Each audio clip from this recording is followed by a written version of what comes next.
everybody, my name is Leah Minghui. Today we're going to be talking about build up steam. So imagine yourself as a pressure cooker.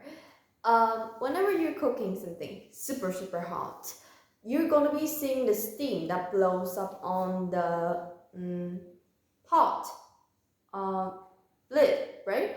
And so what is that? That is steam coming from the water temperature. And so when it goes up to the point of being so hot and the steam is so large, of like an amount, it will start to explode the thingy, right? And so that is what build up steam would be like. Imagine it as if you are a cooker.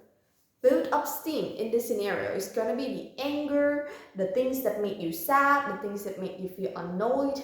It could be when you self-compare yourself to somebody. It could be when you lose a friend or you lose something that you really value.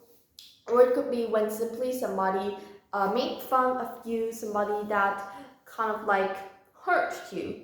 It could be in all types of feeling. It could be sadness, it could be annoyance, it could be anger, anything.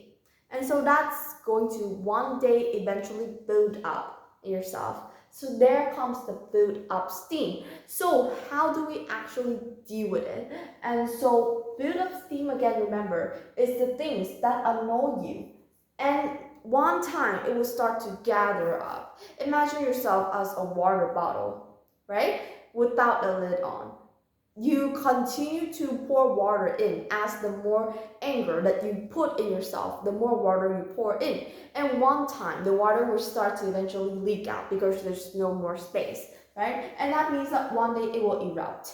And so one day you're gonna lash out of your feelings. You're gonna get angry at whoever annoys you. You're gonna be getting depressed and sad by what you're feeling. And so one day it will eventually erupt. And one day it will eventually take over you. And so it is important for you to release it soon. For example, there could be activities like relaxing into nature, taking a walk, or doing your hobby, listening to playlists that make you calm, everything. It could be anything. And so you would want yourself to feel like you are receiving those with an attitude of gratitude.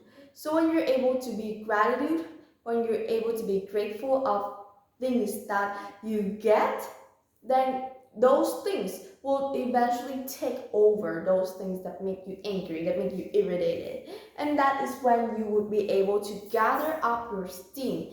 And what's so important is that you must be able to release it before it releases and takes over you. And that is how you could be in control of yourself rather than and be controlled with your emotions rather than let your emotions control you.